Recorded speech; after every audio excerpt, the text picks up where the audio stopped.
여러분 안녕하십니까? 뉴스라이브 문을 엽니다. 어제 90명대를 보이며 불안했던 코로나19 발생 수치가 결국 100명을 넘어섰습니다. 꼭 일주일 만입니다. 계속되는 요양병원 집단 감염을 막을 뾰족한 묘수가 없어서 방역 당국과 국민들의 우려가 계속되고 있습니다. 오늘 뉴스라이브에서도 코로나 발생 상황 자세히 살펴보겠습니다. 10월 22일 뉴스라이브 지금부터 시작합니다. 오늘의 헤드라인입니다. 의원 내 블랙리스트가 있다는 주장으로 구성된 서대문구 의회 특위가 일부 잘못이 있었다는 조사 결과를 발표했습니다.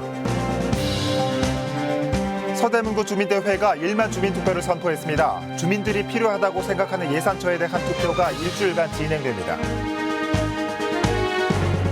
인쇄와 영상 등 도심 제작과 문화 콘텐츠를 지원해 창업으로 연결하는 허브 공간이 을지로에 문을 열었습니다. 광진구가 임대료 인하 운동에 동참한 임대인들을 지원합니다. 착한 매장을 이용하는 구민에게 인센티브도 제공합니다.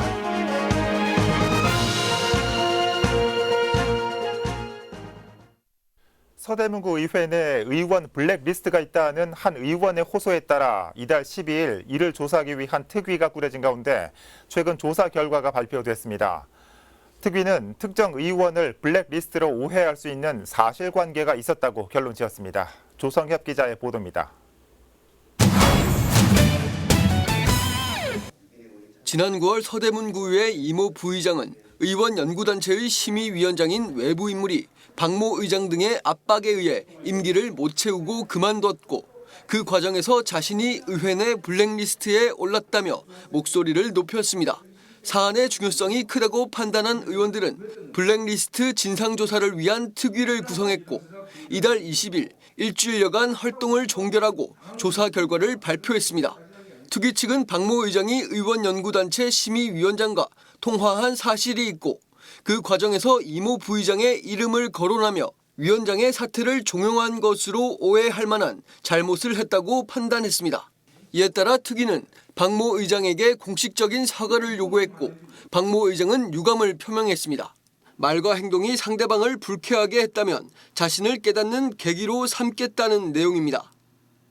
하지만 이모 부의장은 단순한 유감 표현일 뿐 진정한 사과가 아니라며 반발했고 특위 활동 종결도 반대하는 상황. 한편 특위 측은 이번 일을 계기로 의회가 위촉하는 위원회 임기를 보장하고 해당 위원들을 전원 외부 인사로 두는 등 위원회 운영의 독립성을 확보할 수 있는 대안을 찾을 것이라 전했습니다. 딜라이브 서울경기 케이블 TV 조성엽입니다. 동북권 교통난 해소와 중랑천 복원 사업을 위해 서울시는 동부간선도로 지하화 사업을 추진하고 있습니다. 현재 민간 투자 사업으로 진행되고 있는데 한 업체에게 특혜를 줬다는 의혹을 두고 서울시와 시민단체가 1년 넘게 공방을 벌이고 있습니다. 결국 시민단체에서 고소를 진행해 경찰 수사에서 판가름될 전망입니다. 이승준 기자의 보도입니다. 특혜를 주장하는 환경단체 한국터널환경학회가 사업을 담당했던 전현직 서울시청 직원 3명을 고소했습니다. 서울시에다가 어떤 입찰의 문제점에 대해서 계속적으로 문제 제기를 했고 거기에 대해서 어떤 수렴할 수 있는 방안을 말씀을 드렸는데도 불구하고 계속적으로 모르쇠 전략으로 나가고 무시하고 이렇기 때문에 더 이상은 이제 방법이 없지 않습니까? 의혹의 핵심은 가산점. 민간업체 입찰 과정 당시 사업을 최초 제안한 D건설은 가산점 3%를 받았습니다. 학회 측에선 서울시가 점수를 과도하게 높여 공정한 경쟁을 막았다고 주장합니다. 또 동부간선도로 지하화 사업은 서울시가 이미 오래전부터 구상했던 것으로 D건설에 대한 최초 제안 자격도 의심스럽다고 말합니다. 민투심에서 가산점 3%가 결정된 건 맞죠. 그건 팩트죠. 그렇지만 그 과정을 보게 되면 가산점 3%를 누가 올렸습니까? 서울시가 올렸지 않습니까? 서울시가 올려놓고 가산점 3%에 대해서 내가 관여할 수 있는 사안이 아니다. 이거는 명백한 거짓말 아닙니까? 거짓말이죠. 반면 고소를 당한 서울시 도로계획과 관계자들은 특혜 의혹에 대해 정면으로 반박했습니다. 가산점에 대해선 민간투자법에 의거해 최초 제안자에게 총 평가 점수의 10% 범위 내에서 우대할 수 있다고 밝혔습니다. 또한 서울시에서 예전부터 지하화 사업을 구상한 건 사실이지만 천문학적인 예산이 들어가 재정 사업으로만 추진하기엔 어려움이 있었다며 처음으로 민자, 재정, 공동 추진을 제시한 D건설에게 최초 제한 자격을 부여했다고 해명했습니다. 3%는 이제 민자 활성화나 내부 지침 뭐 이런 것도 고려해서 준 거고요. 10%까지 줄 수 있는 거고요. 그것도 기재부 심의 받아서 통과된 거고요. 우리가 하지 못하는 사업을 그쪽에서 민자 사업으로 나누자라는 얘기가 온 거예요. 나눠서 이쪽은 민자로 하고 이쪽은 너희들 재정을 해라. 한편 한국터널환경학회 측에선 D건설과 서울시 직원 간의 유착 관계도 주장하고 있습니다. 1년 넘게 이어진 이 공방은 경찰 수사에 따라 판가름될 전망입니다. 딜라이브 서울 경기 케이블 TV 이승준입니다. 코로나19 소식입니다. 신규 확진자 수가 다시 100명대를 넘어섰습니다. 해외에서 코로나가 급격히 확산하면서 해외 유입 사례도 늘고 국내 감염자도 계속 늘고 있는 상황입니다. 보도국 연결해 코로나19 관련 소식 살펴보겠습니다. 이주협 기자. 네, 보도국입니다. 네, 오늘은 다시 확진자 수가 세 자릿수를 넘었죠. 이 코로나19 발생 현황부터 정리해 주시죠. 네, 22일 0시 기준 코로나19 전국 신규 확진자는 121명이고 누적 확진자는 25,543명입니다. 이 중 국내 발생 사례가 104명, 해외 유입 사례가 17명이고 사망자는 3명 늘었습니다. 서울에서는 확진자가 18명 발생했고 지금까지 누적 확진자는 5,748명입니다. 서울 관악구의 한 수영장에서 5명의 확진자가 발생했습니다.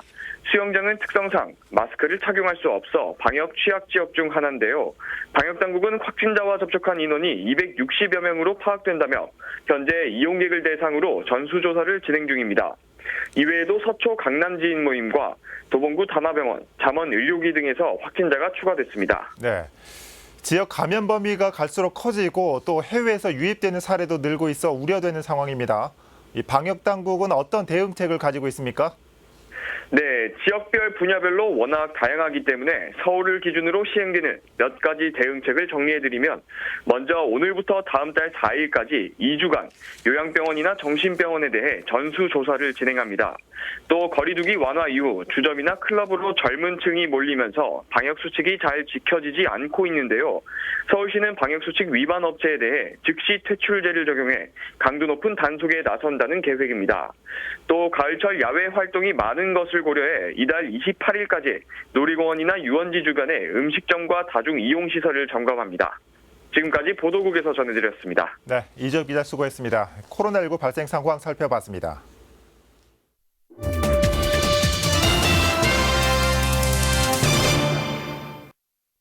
서대문 주민대회 조직위원회가 1만 주민투표 선포 기자회견을 열었습니다.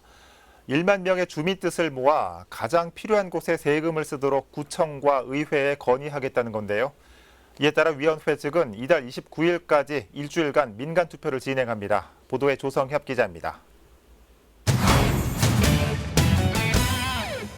주민은 세금이 어디에 쓰이는지 모른다. 세금은 정말 필요한 곳에 사용해야 한다. 서대문 지역 9개 단체가 참여해 결성한 서대문 주민대회 조직위원회가 1만 주민투표를 선포했습니다. 1만 명의 주민을 대상으로 가장 필요한 예산이 무엇인지 또 예산을 어디에 써야 하는지 투표를 진행하겠다는 것.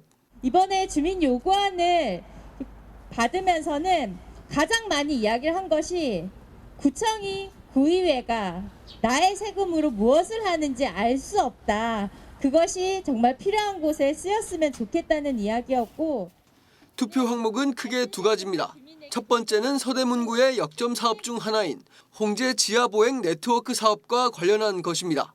495억 원의 구비를 들이는 사업인 만큼 공청회를 열어 주민 의견을 나눌 수 있어야 한다는 것. 두 번째는 주민이 가장 원하는 복지 요구안에 대한 투표로 재난수당 지급과 무이자 생계비 대출, 필수 노동자 처우 개선 등 10개 항목에 대한 선택입니다. 저희가 주민투표 첫 번째 항목은 이 홍제 지하보행 네트워크와 관련해서 주민들이 제대로 알고 결정을 할 수 있게 하는 주민공청회 개최에 대한 찬반을 묻고 주민투표는 이달 29일까지 일주일간 서대문 지역 곳곳에서 진행합니다. 서대문 주민대회는 1만 명 이상의 주민투표를 달성 후 관련 결과를 구청과 구의회 측에 제시해 실제 예산 반영을 유도하겠다고 전했습니다. 딜라이브 서울 경기 케이블 TV 조성엽입니다. 중구 을지로에 도심 제조업과 다양한 문화 콘텐츠를 지원해 창업으로 연결하는 독특한 창업 허브 공간이 본격적인 운영을 시작했습니다. 창업 인큐베이팅과 메이커스 육성을 통해 도심 산업에 활력을 불어넣을 것으로 기대를 모으고 있습니다. 보도에 지혁배 기자입니다. (3D) 프린터를 활용해 각종 모형이나 시제품, 실제 사용 가능한 상품도 만들어냅니다. 의류 원단이나 나무에 직접 인쇄를 할 수 있는 장비도 있습니다. 보급형부터 산업용 고가의 장비까지 갖춰져 있습니다. 집에서도 다양한 장비를 갖다 놓고 뭘 만드는 걸 좋아했었는데요. 아무래도 제가 집에다가 갖다 놓지 못하는 큰 장비나 비싼 장비가 정말 구비가 잘 돼 있어서 앞으로도 자주 이용할 것 같습니다. 내가 어떤 제품을 만들고 싶다고 했을 때 이제 그 제품을 이 한 공간 안에서 이제 수월하게 만들 수 있게끔 도와주는 역할을 많이 할 거로. 중구 을지 유니크 팩토리가 이달부터 창업 인큐베이팅과 메이커스 육성 공간을 본격적으로 운영합니다. 을지로에 모여 있는 인쇄와 영상 같은 도심 특화 산업에 창작 역량을 더해 활력을 불어넣기 위한 공간으로 작업실과 전시 교육실 12개의 공간으로 구성됐습니다. 중구청과 동국대학교 창업원이 공동 운영을 맡았습니다. 네, 누구나가 어느 정도 숙련이 돼가지고 그리고 또 창업과 연계해가지고 갈 수 있는 프로그램을 운영하고 있습니다. 중구는 이곳에 창업 보육센터를 설치해 아이디어와 창업 인큐베이팅이라는 모델을 만들어 지역 특성에 맞는 창업 생태계를 구축할 계획입니다. 도심 산업이 가지고 있는 장인 정신들과 새로운 기술력들이 결합되어서 앞으로 향후에 있을 미래 산업들을 준비해 나가는 그런 산실이 될 수 있을 것입니다. 특화된 미래 인쇄 산업과 문화 콘텐츠 생산 인력 양성을 두 축으로 한 혁신 창업 공간을 목표로 중구형 창업 허브 공간이 본격 시동을 걸었습니다. 딜라이브 서울 경기 케이블 TV 지역배입니다. 노원구는 서울에서 가장 많은 국가보훈 대상자가 거주하고 있는 곳입니다. 최근 국가유공자와 보훈가족의 새로운 보금자리가 될 보훈회관이 문을 열었습니다. 이승준 기자의 보도입니다. 노원구 상계동에 보훈회관이 새로 들어섰습니다. 지하 1층, 지상 4층 규모로 지난 2016년부터 사업이 추진돼 4년 만에 공사가 마무리됐습니다.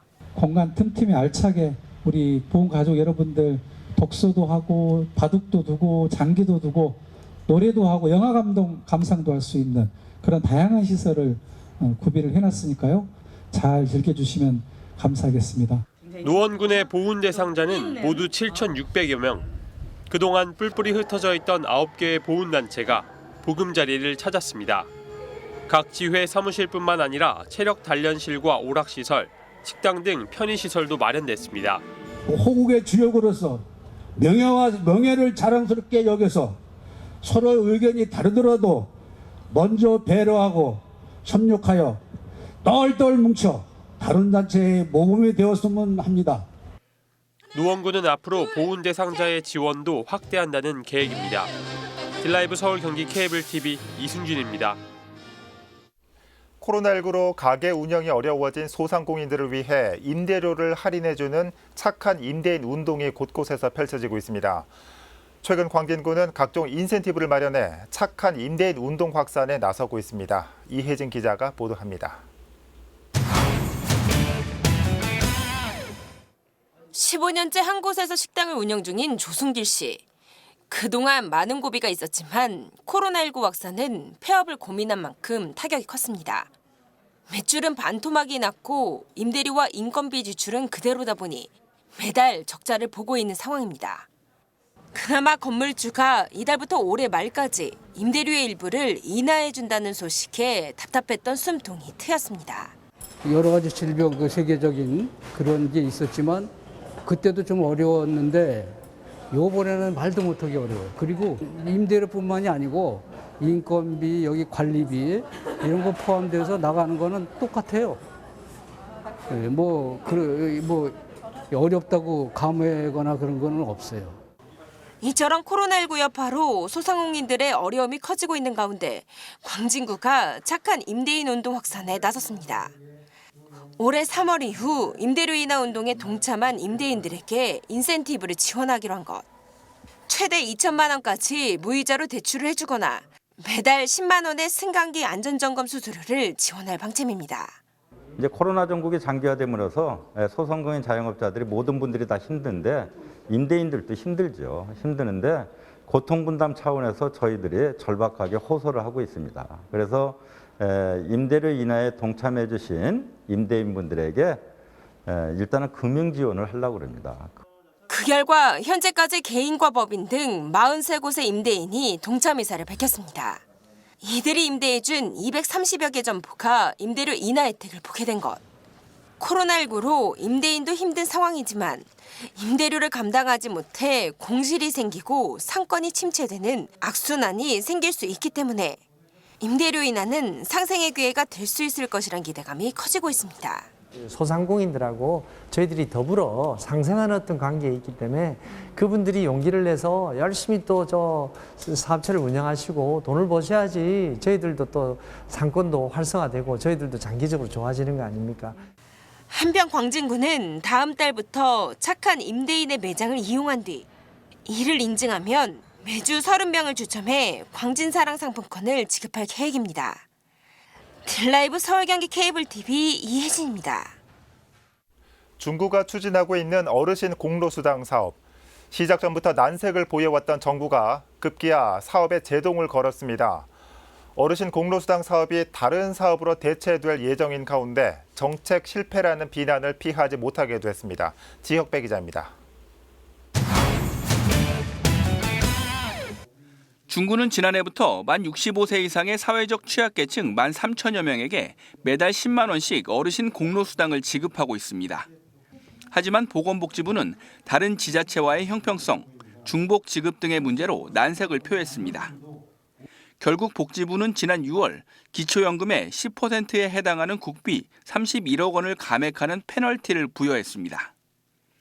중구는 복지부와 최근 공로수당과 지원 대상과 금액이 같은 어르신 영양 더하기로 사업을 대체하는 것으로 협의를 마쳤습니다. 이 같은 사실은 중구의회 구정질문을 통해 처음 밝혀졌습니다.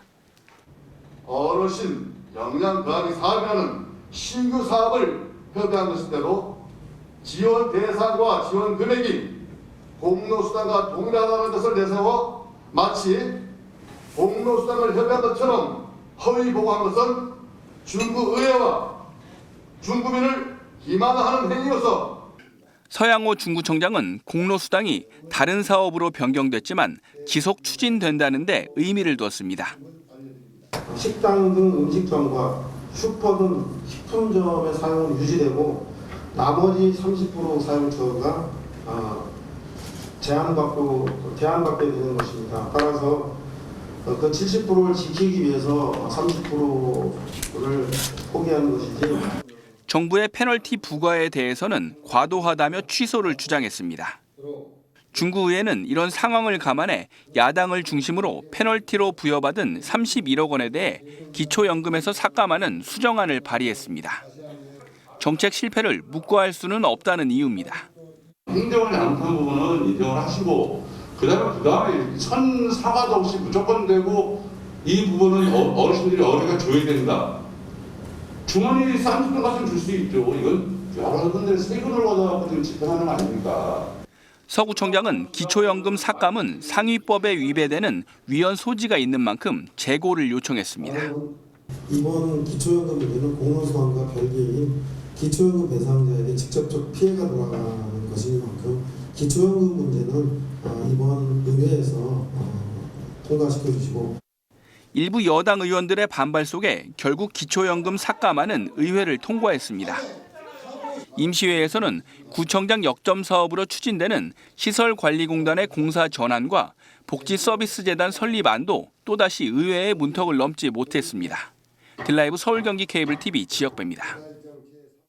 딜라이브 케이블TV기 초등학교 야구대회에서는 중대초등학교의 연승 행진이 막을 내린 가운데 수유초등학교가 8강을 향한 불씨를 살렸습니다.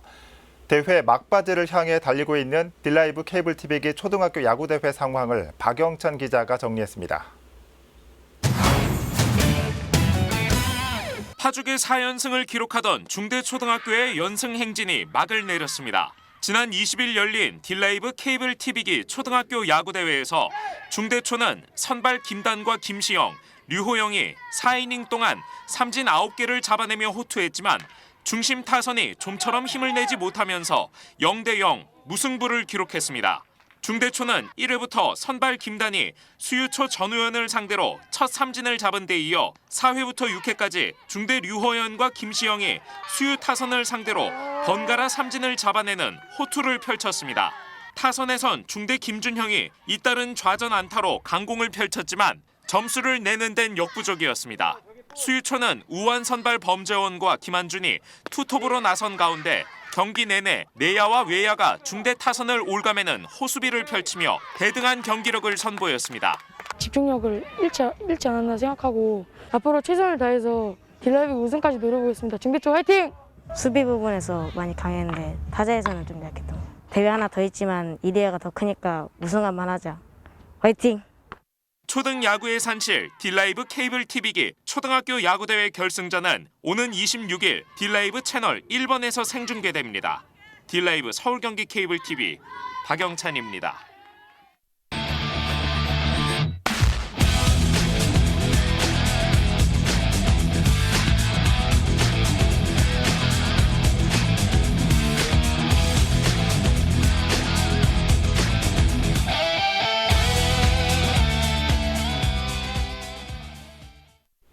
오늘은 나빠진 공기질도 신경 쓰셔야겠습니다. 미세먼지와 황사까지 나타나면서 수도권은 현재 나쁜 상태를 보이고 있습니다. 오늘은 비말용 마스크보다 KF 마스크를 쓰시는 걸 추천드립니다. 내일은 기온이 뚝 떨어지면서 아침 4도까지 떨어지겠습니다. 뉴스라이브 마칩니다. 시청해주셔서 고맙습니다.